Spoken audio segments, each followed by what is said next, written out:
அன்பானவர்களே, கடந்த நிகழ்ச்சியிலே நாம் எவ்வாறு சகோதரருடைய ஜெப இல்லம் கட்டுவதற்கு இடம் கிடைத்தது, மேலும் அதை எப்படி அவர்கள் கட்ட ஆரம்பித்தார்கள் என்று பார்த்தோம். அதனுடைய தொடர்ச்சியை நாம் இன்று காண்போம். Praise Lord brother. Praise Lord. Brother, கடந்த நிகழ்ச்சியில் நீங்கள் சொன்னீங்க, எப்படி உங்களுக்கு ஜெபம் நீங்கள் நடத்துறதுக்கு உங்களுக்கு இடம் எப்படி கிடச்சிச்சு, எப்படி அந்த உங்களுக்கு சிமெண்ட்டு மணல் இதெல்லாம் உங்களுக்கு கிடச்சிச்சின்னு சொல்லிட்டு நீங்கள் அதை பற்றி சொன்னீங்க. அதை குறித்து தொடர்ந்து நீங்கள் சொல்லுங்கள் பிரதர். ஃபர்தராக நீங்கள் எப்படி முடிக்க ஆரம்பிச்சிங்க? ஆமாம், முடிச்சது முடிச்சு. எனக்கு ஆண்டுடைய வார்த்தைகள் அதிகமாக உண்டு. தொடக்கமும் அவரு, முடிவும் அவரு. அதனால நான் அதுக்குள்ள பைபிள் படிச்சதில்ல. பைபிள் படிக்கும் ஒவ்வொரு வசன வார்த்தையும் எனக்குள்ள அப்படி கொண்டு வந்துட்டு இருப்பேன். அப்படின்னா ஜெபம் அன்னைக்கு சுத்திவரும் செங்கல் வச்சு அது மேலே பந்தல் போட்டுரும். ஓஹோ. செவ்வறு மொத்தம் வச்சுட்டு மேலே பந்தல் போட்டு தான் ஜெபாடு நடத்தணும். திருப்பள்ளி நடந்தது. ஜெபலிப்பாடு திருப்பள்ளி நடந்ததுனாக்க ஜெபத்துக்கு வந்தவங்க முதல் நாள் முன்ன வந்தாங்கல்ல, அவங்கெல்லாம் கூட முன்னும் கூட மக்களை கொஞ்சம் கூட்டிட்டு வந்துட்டாங்க. அப்போ அந்த பெரிய ஹால் அடுக்குல, அதனால மக்கள் நிறைய கூட்டம் நிறைய இருந்தாங்க. ஃபாதருக்கு ஆச்சரியம், என்ன கூட்டம் அதிகமாகிட்டு இருக்கிறாங்களே, கொஞ்சம் பேர் தான் இப்போ பதிவாக போயிட்டு இருக்கிறாங்கன்னு சொல்லிட்டு அவருக்கு ஆச்சரியம். ஆண்டவர் உயிருள்ளவர், பேசுகிறவர் இல்லவா, அவரு சில ஜனங்களோடு கூட பேச ஆரம்பிச்சிட்டாரு. எப்படி செங்கல் வந்துச்சு, சிமெண்ட் அனுப்புனாரோ அதே மாதிரி பேச அந்த செங்கல் விஷயத்தை சொல்ல நான் பார்க்குறீங்களா. எப்படின்னா, நான் அந்த சண்டே நான் மாஸுக்கு போகிறேன். மாஸுக்கு போயிட்டு ஃபாதர் இந்த மாதிரி செங்கல் வந்தது, யார் அனுப்புனான்னு தெரியலன்னு சொல்லும்போது ஒருத்தர் அங்கே வந்தார். அங்கே நான் 2 பேரும் பேசிட்டு இருக்கிறோம். அப்போ ஒருத்தர் வந்தார். வந்தார். ஃபாதர் கேட்டார், யார் செங்கல் யார் அனுப்புமான்னு தெரியல, அது சிமெண்ட் அனுப்புறதும் சொல்லிட்டாரு, அந்தோனின்னு சொல்லிட்டாரு. அப்போ செங்கல் யார் அனுப்புனான்னு சொல்லிட்டு போது ஒருத்தர் வந்தாருங்களா. அவர் வந்துட்டு என்ன சொன்னார்னாக்க, ஃபாதர் தோஸ்தர் ஃபாதர், செங்கல் நான் தான் அனுப்பி வச்சேன்னு. நீங்களா? நீ எந்த ஊர்? பார்த்து எங்கே இருக்கீங்க? எங்கே நம்புங்க? இல்லை ஃபாதர், நான் ஒட்டப்பட்டியில் அங்கே இருக்கிறேன், அங்கே தான் இருக்கிறேன். என் பேர் நடராஜ். சரி நடராஜ். நானும் அங்கே அந்த இதுக்கு ஜபத்துக்கு வரும்போது இவருக்கு கஷ்டப்படுறாரு, இப்படிலாம் இருக்கிறாருன்றத பார்த்து எனக்கு எதுவோ மனசு தூண்டுச்சு. அப்புறம் நீங்கள் சொன்னீங்க, பற்றி சொன்னீங்க, அதனால தான் செஞ்சேன் ஃபாதர். நடராஜ் அவன் எதுக்கு அந்த மாதிரி அவருக்கு கொடுத்தான் எனக்கு. சரி, இந்த பந்தல் போட்டு செஞ்சுருக்குல்ல, அங்கே நிறைய பேருக்கு சொல்லணும்னால ஒருத்தர் பிரதர், இதில் மரம் எப்படி போட போகிறீங்க, இந்த மரம்லாம் நான் வாங்கி தரேன்னு சொல்லிட்டார். ஜெப வழிபாடு முடிச்சுட்டு போனேன், இந்த மரம்லாம் போடுங்க பிரதர், மலை எல்லாம் எங்கே வாங்க போகிறீங்க, நானும் வாங்கி தட்டுமா அப்படி கேட்குறாரு. கூட இருந்து ஒருத்தர் பிரதர், இந்த மேலே ஓடு போட்டு என்ன ஓடு போட போகிறீங்க, சிமெண்ட் அட்டை போட போகிறீங்களா, இந்த ஓடு போட போகிறீங்களா சொல்லுங்க, நான் அதுக்கு என்ன முடிஞ்சு நான் அது பசங்கிட்ட போய் சொல்கிறேன், அது தரணும். அந்த செங்கல் தான் அது அடுத்தது கட்டம். அடுத்த மாதம் செவருலாம் இருடிச்சு, பில்லர்லாம் வச்சு ஓடே போட்டுட்டோம். ஓடே போட்டோம். இதெல்லாம் ஒவ்வொன்றும் போயிட்டு பார்த்துட்டு சொல்லுவேன், ஃபாதர் இப்படி நடந்துட்டு இருக்கு. அவரு ஆச்சரியப்படுவார். அவர் இன்னும் கூட அவருக்கு உண்மையாகவே இந்த பிரதரை, இந்த சகோதரனை கடவுள் தான் அழைச்சிருக்கிறாரு, அவர் தான் நடத்திட்டு இருக்கிறாரு, அவர் செய்கிற காரியங்களுக்கு அவர் நடந்துட்டார். அதில் நிறுத்திட்டார். இதில் நடத்திட்டு அந்த போட்டு சில வேலைலாம் முடியாமல் இருந்துச்சு. அது திரும்ப அடுத்த வேலையெல்லாம் அதில் சில முடிஞ்சிச்சு. அதெல்லாம் எல்லாம் போட்டு எல்லாம் முடிஞ்சிச்சு. தொடர்ந்து முடிச்சிட்டேன். தருமபுரி, சேலம் ரெண்டும் இணைந்து ஒரே மறைமாவட்டமாக இருந்துச்சு. ஆமாம். ஒரே மறைமாவட்டம். இதில் சிலர் வந்து ஒரு தவறான ஒரு கருத்தை அங்கே சேலம் மறைமாவட்ட ஆயருக்கு சொல்லிட்டாங்க. அவர் வந்து பெந்தகோஸ் மற்ற சபையில் போய் சேர்ந்துட்டு அப்படிலாம் பணம்லாம் வெளிநாட்டிலேருந்து பணம்லாம் வருது, அப்படிலாம் கவர் பண்ணுறாங்க, அவர் அப்படி நடத்துகிறாரு, இதுக்கு அந்த பாதரவார் சப்போர்ட் பண்ணிட்டுருக்கிறாரு அப்படின்ட்டு பல கருத்துக்களை கொண்டுட்டாங்க. அவருக்கு என்ன தெரியும், மக்கள் சொல்லத்தானே. அப்புறம் அவர் என்ன பண்ணிட்டாருன்னா, உடனே எங்களுடைய பங்கு பாதரை அங்கே ஒரு குருக்களுடைய மீட்டிங் இருந்துருக்கு. அந்த கூட்டம் முடிச்ச உடனே ஜான் ஜோசப் நீ போகும்போது என்னை பார்த்துட்டு போ. சரி ஆண்டவர். எல்லா மக்களும் போயிட்டு, எல்லாரும் குருக்களும் போயிட்டு முன்னாடி என்ன உங்கள் ஊரில் ஒருத்தன் ஒரு மிலிட்ரிக்காரன் வந்து, உங்கள் பங்கில் ஒரு மிலிட்ரிக்காரன் வந்து ஏதோ ஜபமாக நடத்துகிறானா, பெந்தகோஸ்கார நடத்திட்டு இருக்கிறானா, அப்புறம் கோயில் கட்டுறானா, அந்த ஜப வீடு கோயில் கட்டுறான் அப்படின்னா என்ன பண்ணிட்டு இருக்கிறோம். உங்களுக்கு தெரியுமா தெரியாதா, உங்கள் பங்கில் இருக்க நடக்கிறது உங்களுக்கு தெரியுமா தெரியாதா அப்படின்னு ரொம்ப ஒரு காரசாரம்.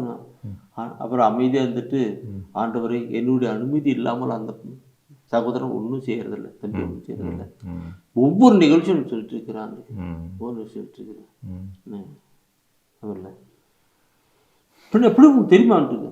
ஆமாம் தெரியும். ஆமாம் ஆண்டவர், அதை கூட ஒரு பொறுமையாக ஒரு நாளைக்கு வந்து நான் இல்லாமல் சொல்லலான்னு தான் நினச்சிட்டு இருந்தேன், அதுக்குள்ளே யாரோ சொல்லிட்டு இருக்கிறாங்க, எனக்கு கோபப்பட்டு எனக்கு அப்படியா, சரி நம்ம இங்கே பார்த்து கவனமாக இருந்துக்கோங்க, தப்பு நடக்க போகுதுன்னு சொல்லிட்டு விட்டேன். சொல்லி இவர் வந்தார்.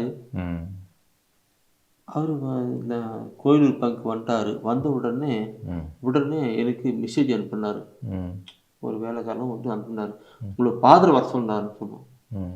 போனேன். பாதரை கூப்பிட்டீங்களான்னு. ஆமாம் செல்வம், நம்ம ஜெப வழிபாடு நடத்துறது இப்படி நடத்துறது ஏதோ தவறான கருத்து பிஷப்புக்கு போடுச்சு.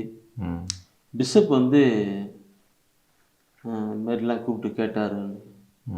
நான் சொல்லலை. அப்புறம் மேலாம் கிளியராக என்ன சொன்னேன், இந்த அனுமதி இல்லாமல் செய்கிறதில்ல, வந்து மற்ற சபைன்னு சொல்கிறது இல்லை, அவர் எங்கள் பங்கில் பாடல் குழுவில் இருக்கிறான், அந்த இருக்கிறாரு, வின்சென்ட் சேப்பா சபையில் தலைவராக இருக்கிறார், அந்த ஆள் மரியான் சேனலில் அவர் உறுப்பினராக இருக்கிறாரு, எல்லா கருத்தில் இருக்கிறாரு, பங்கு பெருவில் அவர் உறுப்பினர் இருக்கிறாரு, எல்லாம் இருக்கிறாரு, மற்ற சபை இல்லை, அவங்க வீட்டுக்கு இருக்கிறார். ஆண்டவரே, அன்னைக்கு பெண்களுக்கு வந்து மரியான் சேனல் கூட்டம் இருக்குது, சேலத்தில் கூட்டம் இருக்குது, அவங்களுக்கு ஒரு பாதுகாப்பாக வேணும், யார் அனுப்பலான்னு பார்த்தா அவரை தான் கூப்பிட்டு போயிட்டு வர்றீங்களான்னு. போயிட்டு வர அவருக்கு பாதுகாப்பாக கூப்பிட்டு வந்தாங்க. இப்படி தான் ஆண்டவரை இருக்குதுன்னு நான் கிளியராக சொல்லிட்டேன். அவர் ஏதோ சரி பார்த்து வேணும்னு சொல்லிட்டாரு.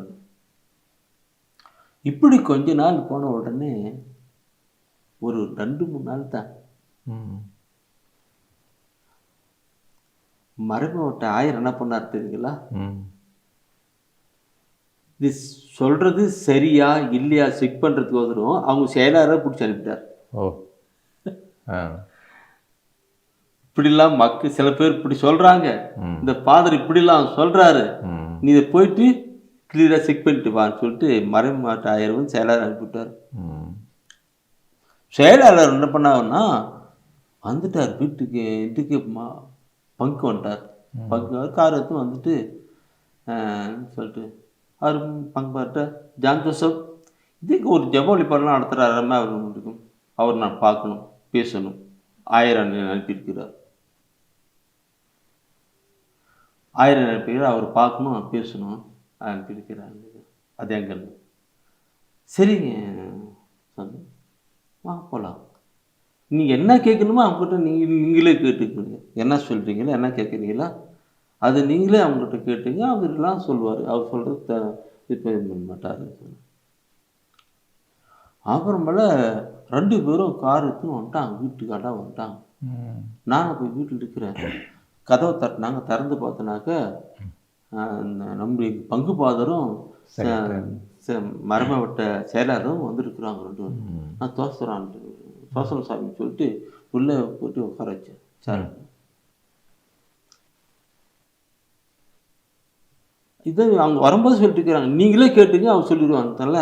அதனால அந்த செயலாளர் என்கிட்ட கேட்டது, என்ன உங்கள் பேர்? செல்வநாத். எப்படி எங்கேருந்து நான் அப்படி ஒவ்வொரு நாள் சொல்லிட்டு இருக்கேன்.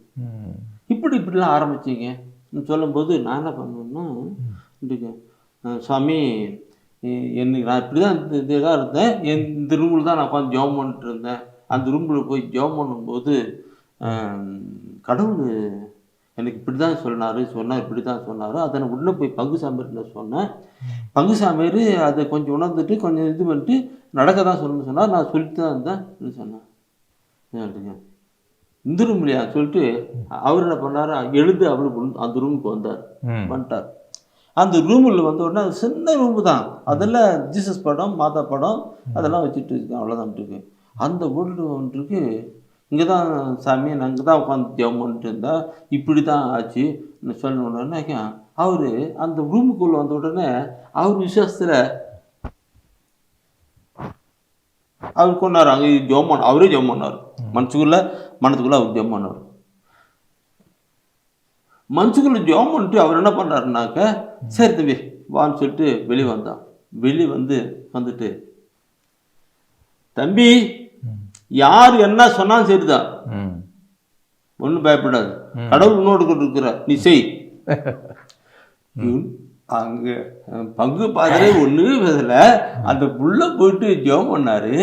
ஜெபம் பண்ணிட்டு வந்த பின்னாடி அவர் அப்படியே வந்து சொல்லிட்டாருங்க, தம்பி யார் என்ன சொன்னாலும் எது சொன்னாலும் தெரிதான், நீ செய், கடவுள் நோடு கொண்டு இருக்கிறார் சொல்லிட்டு உடனே பங்கு பார்த்துட்டு போலாம். இந்த தம்பியை கடவுள் தான் ஆள் செய்யப்பட்டிருக்கிறார் சொல்லிட்டு அவரு போயிட்டு பிஷப் அவர் போயிட்டு சரின்னு சொல்லிட்டு போயிட்டாங்க. 2 பேரும் போயிட்டாங்க. பிஷப்கிட்ட போயிட்டு, ஆண்டவரே இப்படிதான் நடக்குது, இப்படிதான் நடக்குது, நான் எனக்கு பிரச்சனை இருக்கு. பிஷப்புங்க அப்படியே சொல்லிட்டு அப்படியே பிசினஸ் அப்படி எடுத்துட்டு இருக்கேன், இப்படிதான் இருக்கேன்ட்டு இருக்கேன். ஆமாம். அப்புறமால இது நான் எப்படி சொல்றேன்னு வருதா, அந்த ஜெப வீடு கட்டிட்டு விட்றோம் இல்லைங்களா, பிரேயர் ஹவுஸ், அதாவது தூய ஆவியானவர் இல்லம்னு சொல்லிட்டு அது மாதிரி பங்கு சாமியார் சொல்லி செட்டப் பண்ணார். ஜெபம் மாதம் ஜெபம் பண்ணாது. அந்த வேலையெல்லாம் முடிஞ்சு பொன்னாடி கம்ப்ளீட் வேலையெல்லாம் முடிஞ்ச பொன்னாடி அவரே வந்தார். யாரு? செயலாளர் வர வச்சு அது ஓப்பனிங் நடந்ததெல்லாம் ஓப்பனிங் பண்ற மாதிரி. ஏன் ஓப்பனிங் என்னன்னாக்க, அந்த முன்னாடி இந்த நிலத்தை கொடுத்தாரு இல்லைங்களா, அந்த நிலத்தை கொடுத்தவர்கிட்ட அவரே எல்லா சர்டிஃபிகேட் கொடுத்து கையெழுத்து வாங்குற மாதிரி செட்டப் பண்ணிட்டேன். நமக்கு இல்லை. அதில் வந்தாங்க. அதில் அந்த செயலாளர் தந்தை வந்து அப்புறம் யார் இந்த நிலத்தை கொடுக்குறாங்கன்னு சொல்லிட்டு பார்த்து அவங்ககிட்ட கையெழுத்து எல்லாம் வாங்கிட்டு போயிட்டாங்க. அன்று முதல் அந்த இடத்துல ஒவ்வொரு இதுன்னு வழிபாடு நடந்திருக்கும். சில சிறப்பு வழிபாட்டு கூட எல்லாம் இதெல்லாம் கூட நடக்கும். நற்செய்தி மாநாடு கூட நடத்தியிருக்கோம். வந்து செயலாளர் வந்து அந்த இடத்துல வந்து ஜெபம் பண்றப்ப அவர் இறை பிரசன்னத்தை உணர்ந்ததுனால உங்கள்கிட்ட வேற எதுவும் கேள்வி கேட்கல? அவர் ஒன்றும் கேட்கல. அந்த சின்ன ரூம்ல ப்ரேயர் பண்ணாரு, வந்து போட்டு ஜெபம் பண்ணாரு. வெளியே வந்து நேரம் இருந்தாரு. வந்தாரு, தம்பி தட்டி கொடுத்துட்டு, யார் என்ன சொன்னாலும் சரிதான், கடவுள் நோடு இருக்கிறார், நீ செய்.